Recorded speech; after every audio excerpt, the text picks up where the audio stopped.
പത്തരമാറ്റിൻ്റെ വരാനിരിക്കുന്ന ഒരു കിടിലൻ എപ്പിസോഡിലേക്ക് എല്ലാവർക്കും സ്വാഗതം. അങ്ങനെ ആദർശും നാനയും അബിയെക്കുറിച്ച് വട്ടം കറക്കിയിട്ട് ശ്വാസം മുട്ടിക്കാൻ വേണ്ടിയിട്ട് തീരുമാനിക്കുകയാണ്.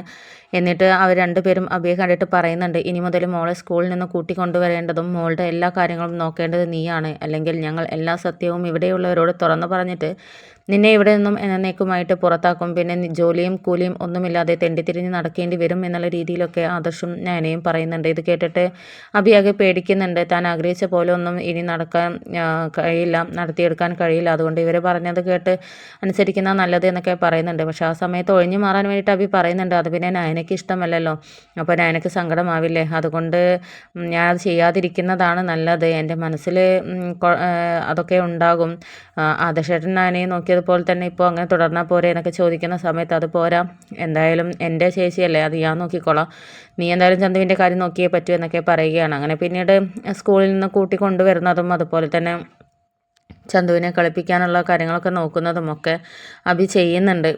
അങ്ങനെ ആ ഒരു സമയത്ത് നമ്മുടെ അബി കുഞ്ഞിനെ കളിപ്പിച്ചുകൊണ്ടിരിക്കുന്ന സമയത്താണ് ജലജ അങ്ങോട്ടേക്ക് വരുന്നത്. ആ സമയത്ത് ജലജ ചോദിക്കുന്നുണ്ട്, എന്താണ് ഞാൻ ഈ കാണുന്നത്, എന്ത് കാഴ്ചയായി കാണുന്നത്, നീ എന്താ ഈ കാണിക്കുന്നത്, നീ എന്താ മറ്റുള്ളവരുടെ മുമ്പിൽ ഒരിത് സ്വഭാവമായിട്ടും അല്ലാത്തപ്പം വേറൊരു സ്വഭാവമായിട്ടാണോ നടക്കുന്നത്, നീ എന്താ ഈ കൊച്ചിനെ കളിപ്പിക്കുന്നത്, ഞങ്ങളുടെ മുമ്പിലൊക്കെ കൊച്ചിനോട് ദേഷ്യമുള്ളത് പോലെയാണല്ലോ നീ നിൽക്കുന്നത്, നിൻ്റെ മനസ്സിൽ അതൊന്നുമില്ലേ, ഇനി ഇത് എല്ലാവരും പറയുന്നത് പോലെ ആദർശിൻ്റെ കുഞ്ഞല്ലേ, ഇനിയിപ്പം നിൻ്റെ കുഞ്ഞെങ്ങാനും ആണോ, അല്ല നിൻ്റെ സ്വഭാവം അങ്ങനെയാണല്ലോ എന്നുള്ള രീതിയിലൊക്കെ ജലജ പറയുന്നുണ്ട്. അപ്പോൾ ആ സമയത്ത് അബി പറയുന്നുണ്ട്, ഓ അതുകൊണ്ടൊന്നല്ല, എന്തായാലും ഈ കൊച്ചിനെ സോപ്പിട്ടേ പറ്റുകയുള്ളൂ, എന്നാലേ മുത്തശ്ശൻ്റെ കയ്യിൽ നിന്നും അടിച്ചു മാറ്റാനുള്ളതൊക്കെ അടിച്ചു മാറ്റാൻ പറ്റുകയുള്ളൂ, അതിന് വേണ്ടിയിട്ടാണ് എന്നൊക്കെ പറയുന്നുണ്ട്. അപ്പോൾ ആ സമയത്ത് ജലജ പറയുന്നുണ്ട്, അതിനിപ്പോൾ ഇവിടെ മുത്തശ്ശനൊന്നും ഇല്ലല്ലോ, നമ്മൾ മാത്രമല്ലേ ഉള്ളൂ എന്നൊക്കെ പറയുകയാണ്. അപ്പോൾ ആ സമയത്ത് അബി പറയുന്നുണ്ട്, അത് പിന്നെ ഈ വീട്ടിലെ കാര്യങ്ങളൊക്കെ മുത്തശ്ശൻ ക്യാമറയിലൂടെ എന്തായാലും നോക്കി കാണും, അതുകൊണ്ട് ഇതൊക്കെ ഒന്ന് കണ്ടോട്ടെ, മൂപ്പര് സന്തോഷിച്ചോട്ടെ, എന്നാലേ എനിക്ക് കിട്ടാനുള്ളതും ഞാൻ ആഗ്രഹിച്ചതൊക്കെ നടത്തിയെടുക്കാൻ പറ്റൂ എന്നൊക്കെ പറയുന്നുണ്ട്. അപ്പോൾ ആ സമയത്ത് ജലജ പറയുന്നുണ്ട്, അത് ശരിയാണ്, ഏതായാലും നടക്കട്ടെ, നിൻ്റെ മനസ്സിലുള്ളത് നല്ലത് തന്നെ, അത് നടക്കട്ടെ എന്നൊക്കെ തന്നെ പറഞ്ഞിട്ട് ജലജ പോവുകയാണ്. അതേസമയം നമ്മുടെ നവ്യ അങ്ങോട്ടേക്ക് വരുന്നുണ്ട്. പക്ഷെ നവ്യക്കാണെങ്കിൽ ഈ കാഴ്ച കണ്ടിട്ട് ഒട്ടും തന്നെ സഹിക്കാൻ പറ്റുന്നില്ല.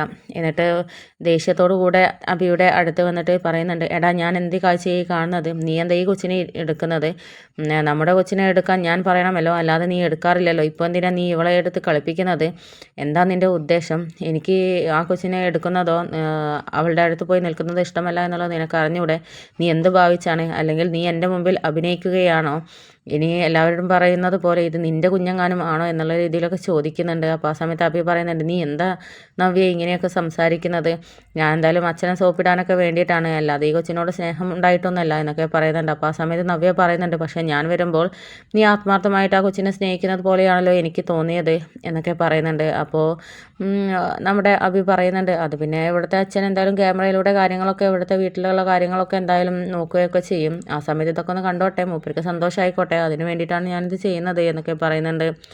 അപ്പോൾ ആ സമയത്ത് നവ്യ പറയുന്നുണ്ട്, എന്ത് തന്നെയായാലും നീ എന്തിനു വേണ്ടിയായാലും ഈ കൊച്ചിനെ കളിപ്പിക്കുന്നതൊന്നും ഇഷ്ടമല്ല, ഇതെന്തായാലും തൽക്കാലം ഞാൻ ക്ഷമിച്ചിരിക്കുന്നു, പക്ഷേ ഇതുപോലുള്ള കാഴ്ച ഇനി കണ്ടു കഴിഞ്ഞാൽ നിന്നെ ഞാൻ വെറുതെ വിടില്ല, ഞാൻ ആരാണ് എന്നുള്ളത്, എൻ്റെ തനി നിറം എന്താണ് എന്നുള്ളത് നിനക്ക് ഞാൻ കാണിച്ചു തരും, തൽക്കാലം ഇവിടെ നിന്ന് നീ പോകാൻ നോക്കി, കൊച്ചിൻ്റെ അടുത്തേക്ക് നീ പോലും വരരുത്, അതാണ് എനിക്ക് ആഗ്രഹം, എനിക്കത് ഇഷ്ടമല്ല എന്നൊക്കെ പറഞ്ഞിട്ട് അബിയോട് ചൂടാവുകയാണ്.